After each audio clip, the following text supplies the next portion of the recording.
क्या इस देश से दलितों, मुसलमानों, पिछड़ों, आदिवासियों को निकाल देना चाहती है सरकार? और मैं आपके माध्यम से सरकार को चेतावनी के तौर पर कहना चाहता हूं, सरकार अपनी इस आदत में सुधार करे, वरना इसके परिणाम सड़कों में बहुत भारी होंगे। अगर मुसलमानों को, दलितों को आप लोग निकालने के बारे में सोचोगे और उनकी धार्मिक आस्था का अपमान करोगे तो ये हम लोग किसी कीमत पे बर्दाश्त नहीं करेंगे।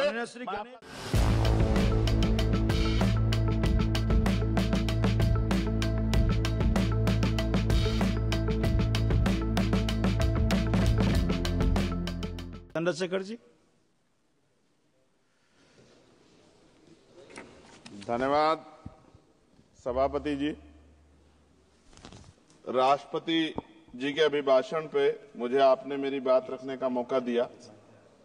मैं जातिगत जनगणना से शुरुआत करूंगा, जिसकी देश को जरूरत है, क्योंकि जनगणना होगी तो आंकड़े आएंगे तो जो बजट दिया जा रहा है वो सही तरह से लोगों तक पहुंच पाएगा, उस बजट का लोगों को फायदा होगा।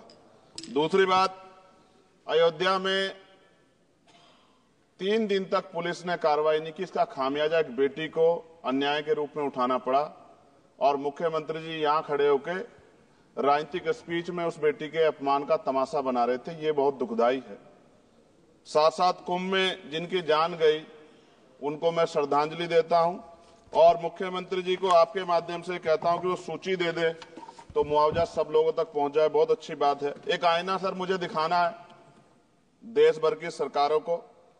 यहीं बागपत के एक बच्चे ने न्याय नहीं मिला सर, आत्महत्या कर ली पार्लियामेंट के सामने, जितेंद्र ने। परभनी में बाबा साहब अम्बेडकर की स्टैचू तोड़ी गई सर, वहां सोमनाथ सूर्यवंशी को पुलिस ने मार दिया सर। यहां पंजाब में सर, अमृतसर में बाबा साहब अम्बेडकर की प्रतिमा पे किस तरह का अपमान किया गया। गोरखपुर में 2 दलित बच्चों की हत्या हुई सर। सूरत में एक दलित बच्ची को फीस ना चुका कारण अपमानित किया गया, उसने सुसाइड कर लिया सर। झुंझुनू में राजस्थान में एक बच्चे की पिटाई की गई मटकी छूने पे सर दोबारा। कठुआ जम्मू में सर एक नाबालिग बच्ची का सामूहिक बलात्कार किया गया सर। साथ साथ सहारनपुर में भूमाफियाओं ने शमशान की भूमि को देवबंद में सर जबरन कब्जा करने की कोशिश की, गोलीबारी की सर।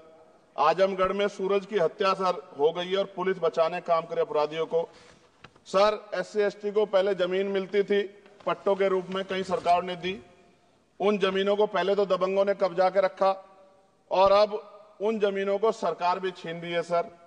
शहर में रहने वालों को SC ST को आवासीय पट्टे दिए जाने चाहिए। आजादी के 75 साल भी घर नहीं है, बाद भी SC ST के बच्चों को जो स्कॉलरशिप दी जाती थी, केंद्र और राज्य का आपसी विवाद है कि 60% आप दोगे, 40 हम देंगे।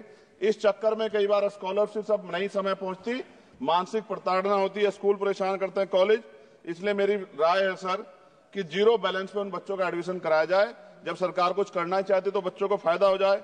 और देश भर में सर बहुत सारे छात्रावास बने हैं, लेकिन उन छात्रावास की स्थिति ऐसी है जर्जर, जैसे हमारे स्कूलों की है। इन छात्रावास का जीर्णोद्धार कराया जाए, उनकी रख रखाव का ख्याल रखा जाए, क्योंकि यहाँ देश का भविष्य तैयार हो रहा है। और ऐसी हालात सर स्कूलों की है।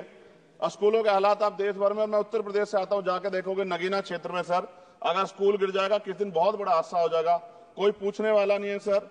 बात OBC समुदाय की जाए सर, OBC समुदाय को वक्त आ गया है कि विधानसभा और लोकसभा में आरक्षण जो है सर मिलना चाहिए, जो उनकी पर्याप्त संख्या यहाँ लोकसभा में और सभी स्टेटों की विधानसभा में आ पाए, जो सामाजिक समानता की दिशा में जरूरी कदम है। OBC को भी SC ST की तरह सर प्रमोशन रिजर्वेशन मिले। OBC आरक्षण में जोड़ा गया सर असंवैधानिक है, क्रीमी लेयर, उसको खत्म किया जाए।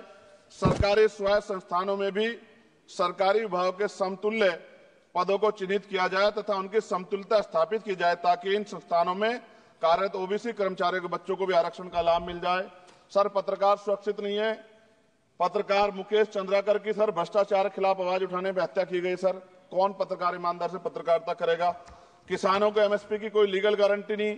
एक बड़े किसान है दल्लेवाल जी, 69 दिन से सर जीवन और मौत के बीच आमरण अनशन पे है। क्या अब तक किसी दिन उनकी जान चल जाए? सरकार को संज्ञान लेना चाहिए। सर माइनॉरिटी की बात करूंगा, धार्मिक आस्था की बात है, हम तो सभी का सम्मान करते हैं क्योंकि हमने शपथ ली है, हम संविधान को मानने वाले लोग हैं। लेकिन सर बड़ौत में भगवान आदित्यनाथ निर्वाण लड्डू पर्व के दौरान दुर्घटना हुई, 8 लोगों की जान चली गई, श्रद्धालुओं की 75 घायल है, सरकार ने संज्ञान नहीं लिया। अयोध्या की तरह उनको मुआवजा दे देते, तो उनके मन में भी जो माइनॉरिटी है पीड़ा जो है वो खत्म हो जाती। न्यायालय द्वारा पारित आदेश के बावजूद जैन समाज को जैन महातीर्थ गिरनार जूनागढ़ गुजरात पे पूजा करने रोका जाए, जो उनके मौलिक अधिकार का उल्लंघन है। सर, बरेली में सार्वजनिक रूप से हजरत पैगंबर मोहम्मद साहब के खिलाफ सार्वजनिक अपमानित गाने चलाए गए। क्या सर मुसलमानों की धार्मिक आस्था का सम्मान नहीं होना चाहिए? उनका भी तो आजादी में योगदान है। और इनको अपराधियों किसका संरक्षण की खुलेआम इस तरह गाने बजा के अपमानित कर रहे हैं। संभल की हिंसा में सर 74 लोगों की गिरफ्तारी हुई है और वहां के मुस्लिम डर के साए में है। सरकार बेगुनाहों की गिरफ्तारी बंद करे। महाराष्ट्र में सर चंद्रपुर जिला पड़ता है, मैं अभी गया था। तालुका चिमूर में ताडोबा फॉरेस्ट में संग्रामगिरी पहाड़ पर बौद्ध स्थल है सर, बहुत पुराना। वहां बौद्ध भिक्षु को सरकार बिजली नहीं देती, रास्ता नहीं देती और इतनी बुरी हालात में उनकी धार्मिक आस्था क्या है सर?